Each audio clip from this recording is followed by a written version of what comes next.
Assalamualaikum warahmatullahi wabarakatuh. Saya Lucia Rohmah, NIM 193111145 dari kelas PAI 5D, ingin menjelaskan materi mengenai memahami historisitas fikih.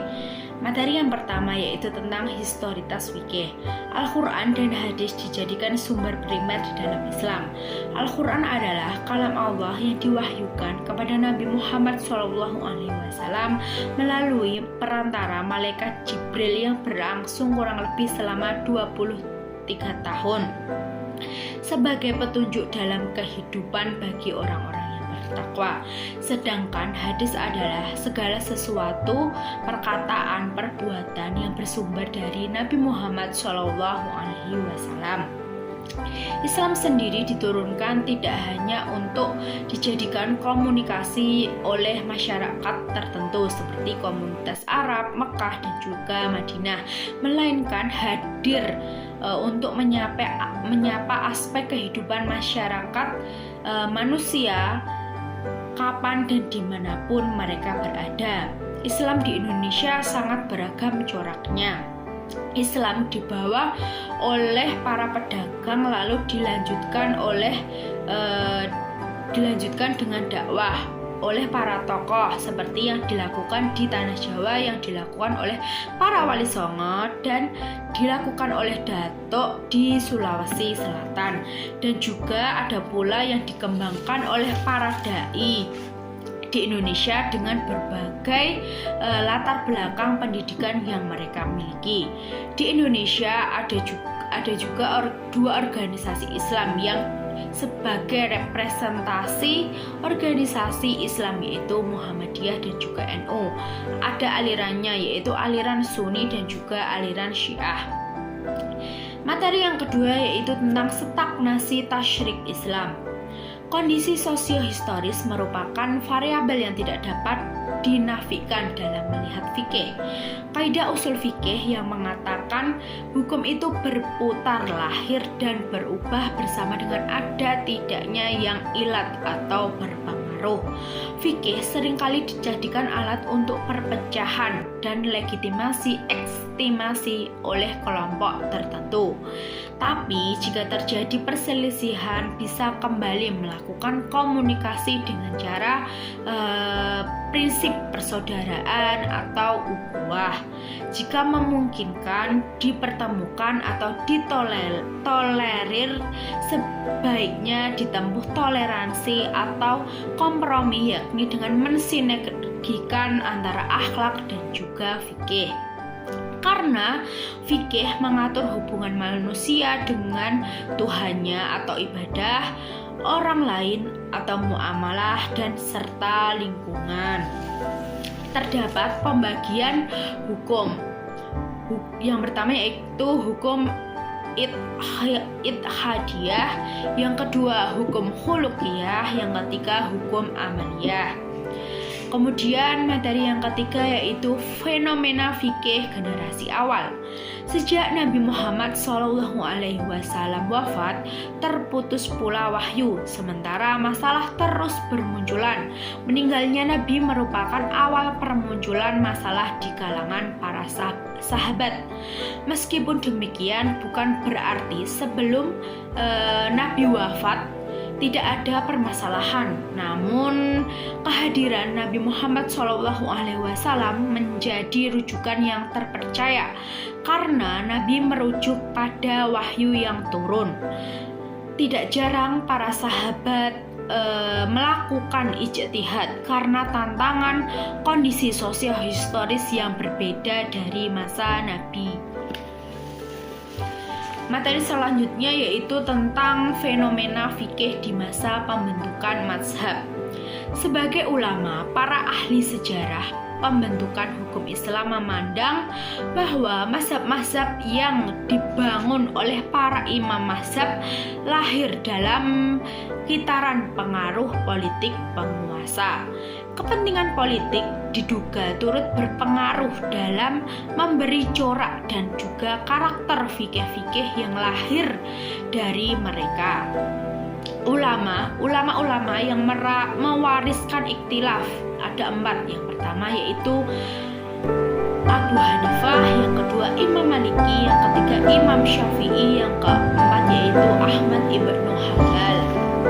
Lalu materi yang selanjutnya yaitu ketika pintu ijtihad tertutup. Perkembangan kajian fikih terhenti karena masa kodifikasi atau takwin. Gerakan ini merupakan upaya menyimpan hasanah ilmu para ulama. Juga ulama menjadi merasa cukup dengan apa yang tersedia.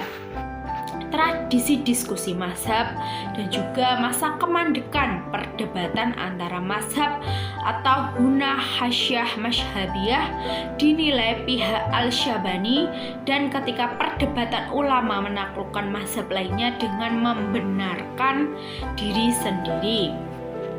Lalu ada pula tidak semua pintu ijtihad tertutup. Satu ijtihad ditutup atau ijtihad mutlak, dan lainnya terbuka atau ijtihad al-mazhab.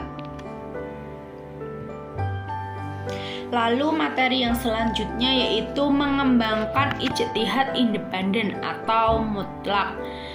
Yang pertama yaitu pengembangan ilmu pengetahuan dan teknologi disertai dengan dampak globalisasi telah membawa atmosfer perubahan yang begitu serba cepat. Yang kedua yaitu kegelisahan intelektual tentang urgensi dan utilitas fikih dalam Islam mulai muncul. Permasalahan karena ternyata usul fikih menganggap saat ini masih sangat kaku dalam menghadapi dan menyapa konteks peradaban kekinian. Lalu, 3 dimensi pengembangan fikih dalam peradaban manusia yaitu masa lampau, esok, dan sekarang, karena fikih harus relevan dan berkembang mengikuti perkembangan zaman. Berakhirnya periode ijtihad dan perkembangan hukum Islam, datanglah periode taklid. Pada masa abad ke-11 Masehi terjadi kemunduran Islam berawal dalam pengembangan fikih, dan pada masa ini bisa dikatakan sebagai posisi Al-Quran ini diambil alih oleh fikih. Muncul mazhab yang diyakini. Namun pada abad ini juga mulai mendapat tantangan dari kalangan pembaru untuk upaya seruan kembali kepada Al-Quran dan juga As-Sunnah, karena fikih dipandang baku sehingga perlu kembali kepada Al-Quran dan juga As-Sunnah. Materi yang selanjutnya yaitu mengenai Islam di Indonesia, yaitu Islam yang majemuk. Umat Islam di Indonesia merupakan umat Islam yang unik dan juga heterogen. Mazhab di masa lampau telah mengakibatkan fanatisme yang begitu kuat. Perlakuan umat lebih mensakralkan kebenaran fikih. Materi yang selanjutnya yaitu kearifan menyikapi perbedaan. Keberagaman dan perbedaan masyarakat menyebabkan munculnya konflik dalam masyarakat dan harus disikapi secara arif. Fikih Indonesia seharusnya memberi jawaban tuntas terhadap fakta empiris. Dan materi yang terakhir yaitu tentang urgensi perumusan fikih di Indonesia.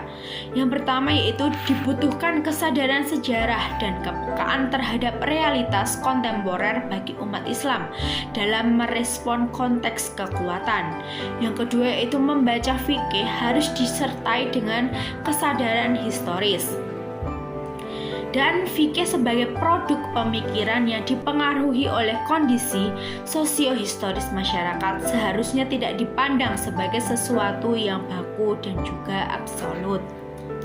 Alhamdulillah, demikianlah yang dapat saya sampaikan. Jika terdapat banyak kekurangan dan juga kesalahan dalam menyampaikan materi, saya memohon maaf yang sebesar-besarnya. Terima kasih. Wassalamualaikum warahmatullahi wabarakatuh.